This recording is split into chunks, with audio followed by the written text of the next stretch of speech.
What? What the fuck was that? What is that, bro? Wow, that's some interesting stuff. Today we're going to be talking about AI Slop, how it could ruin OpenAI and big tech's plans to incorporate AI into literally everything, and how it could poison the brains of AI models and children alike. Now, first things first, if you were to guess, what percentage of web pages today do you think have some form of AI generated content? Maybe 25, maybe 40, maybe 50%, half of all web pages? No, 75%. This was a study done on over 900,000 web pages, and at least 3/4 of them had some form of AI generated content. Again, that's not inherently bad on its own to have and use AI tools, but we'll work up to that. Also today, a study performed by AWS researchers, Amazon Web Services, Amazon's cloud division that makes up nearly 1/3 of the entire cloud market. My point is they have some pretty good insight on this stuff and what's available on web pages and online. They found that from late 2024 to early 2025, 57% of text on the internet was AI generated or translated. 57%, over half of the stuff that you read on a daily basis on your smartphone, on your computer, on the web in general, was produced by artificial intelligence. And you may be asking, how did they figure this out? Papers with the word delve in title or abstract. Now again, it doesn't take a wordsmithing champion to use the word delve in a title of a research paper. But if we look at when this explosion of the word delve started, it was 2022. And you know what else happened in 2022? Yep, that's right. ChatGPT was released in November of 2022. You can see since then we have practically a 15x in the usage of this word. And you can see some of the other common words that AI uses that aren't necessarily the most common amongst normal human conversation. So it's definitely a little weird. The point is AI has some obvious giveaways when it comes to using particular buzzwords. But at the end of the day, this doesn't matter if people don't care. So the question is, do people even care? Well, yes, they do. When surveyed, would you like to see more or less AI-generated content on the internet? We can see a whole lot more people fitting in the categories of much less and less, nearly 50% of people, then the categories of more and much more, nearly 22% of the people surveyed. So clearly people do care. But the only way you would actually care is if you could distinguish the difference between AI-generated content and original, human-generated content. The hard truth is only 8% of people when surfing online, reading articles, watching videos, only 8% always check sources. So if the content is indistinguishable, then people won't care because they can't recognize the difference. Now, is the content indistinguishable?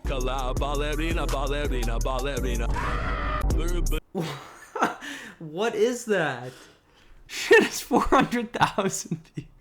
All right, you know what? Yeah, subscribe if you guys want to see more of this. I'm going to take up a new channel idea. It's certainly not indistinguishable now, but naturally with time, things will keep improving just like they always have. Or will they? We always just assume that the more money that you plow into a business, the more money you plow into a large language model in this example, the better it gets. However, that's not true if the quality of the data in which we're training the model on is getting worse and becoming AI slop. Let me explain. Model collapse. So let's use your favorite AI model. Doesn't matter what it is. Let's just use ChatGPT because everybody knows that one. ChatGPT is trained by human-generated data. Ideally, this data has high quality. Q for quality. The data is diverse. There's a lot of varying opinions across social media and various social groups. So D for diversity. And there's a lot of creativity. There's a lot of different people from different perspectives writing different research articles, coming up with new music, taking pictures, taking videos, posting them online. There's a lot of different stuff out there and a lot of creative brains that produce content on the internet. Creativity is up. Now this is good. We want quality, diverse, and creative data. Now we just saw a video of a cat uttering gibberish to an orange. In other words, AI slop. So what happens when AI generated information becomes the training information for ChatGPT. Well, you could imagine with this slop, quality of that data starts to degrade. The diversity starts to go away because we're producing the same things over and over again. Creativity obviously starts to dissipate as well. And as we continue to throw more money in dollar hollers at this thing, ChatGPT, we continue to train it on more and more slop until the data just gets really, really poor. And when these three things go down, our benefit as a society, as human beings, goes down as well. Now, I'm not going to bore you with the official definition, but just think simply garbage in, garbage out. This is the original training data. This is the original result. As we continue to feed less quality, less creative, less diverse information into the model, the result will continue to get worse. You can see we basically have a potato, what's supposed to be a diverse set of dog breeds. And this is no BS. This is a verified phenomenon that happens over hundreds of generations of training a model. In other words, the more AI slop that exists on the internet, the more likely models like ChatGPT, Gemini, Copilot are to use this data and train their model with bad information. It's a photocopy, right?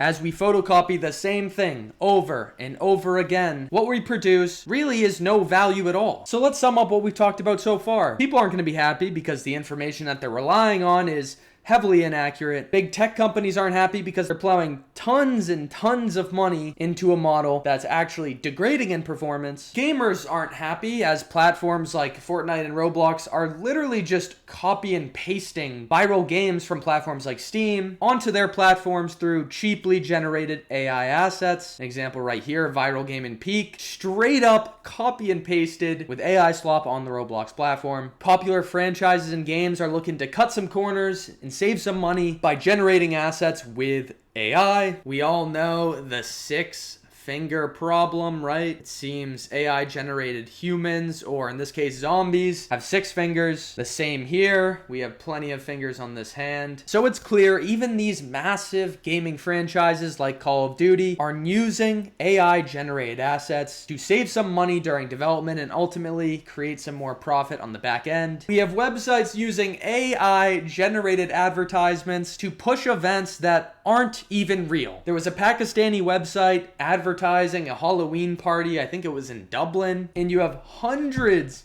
of people showing up on the street for what they think is a Halloween parade, and yet it wasn't even real. Just a bunch of AI generated ads for an event that didn't exist. Kids are watching this, whatever this is. And again, I'm not just saying this to say it. Studies show that the average attention span of human beings is plummeting. Just about 20 years ago, the average attention span was 12 seconds. Now we're sitting even below 8 seconds. And you know who beats us out? A damn goldfish. Why is this so problematic? As a society, this is us.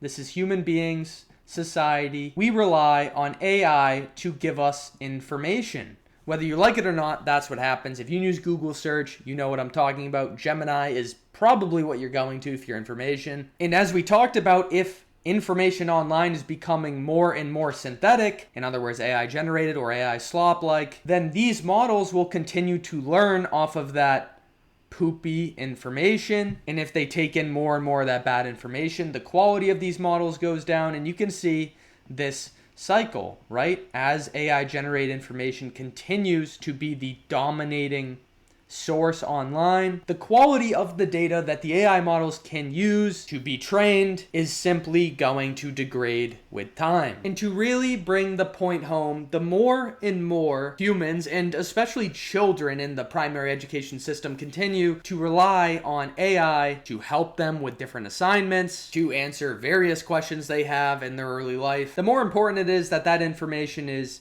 accurate, that that information is useful. And I investigated the things that people are most afraid about with AI in my last video. This was one of the biggest topics, education, but basically grades on standardized tests, internationally recognized standardized tests like the SAT and ACT, have been declining for the past 6-7 years. Now, yes, that could be due to a variety of factors, but one of them, using ChatGPT to get through school, to write writing assignments for you, to answer your various questions, seems problematic in the long run, right? The more reliant we are on this information, the less capable our brains and as people we become when it comes time for us to do the critical thinking on our own. And you can see the trend of using ChatGPT in school is only going one way. We have nearly a third of all students surveyed highly likely to recommend ChatGPT to others to help them throughout their work. And this is probably an underestimation because I feel that some students would be afraid to give the real answer. It's not always a positive connotation if you're known as the ChatGPT guy. And this definitely feels like it's been all doom and gloom, but to be honest, that wasn't the intention of this video because these dynamics could change rapidly. Benchmarks are still getting better on ChatGPT. We aren't seeing a decline in performance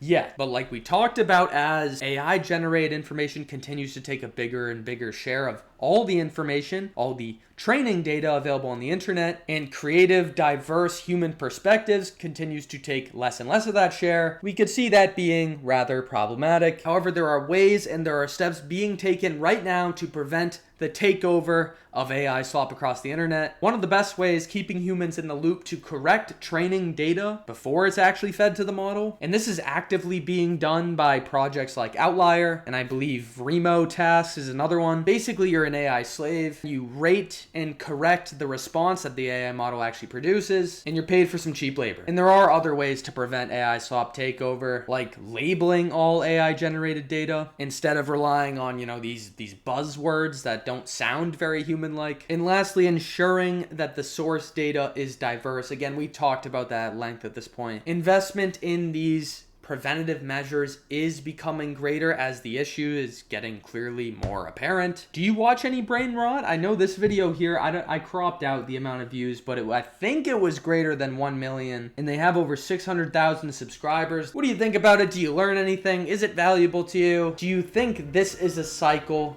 that we can break out of? Or do you think we may just simply be too late? As always, love to hear your thoughts. That's it for me. So I'll see you in the next one. Peace.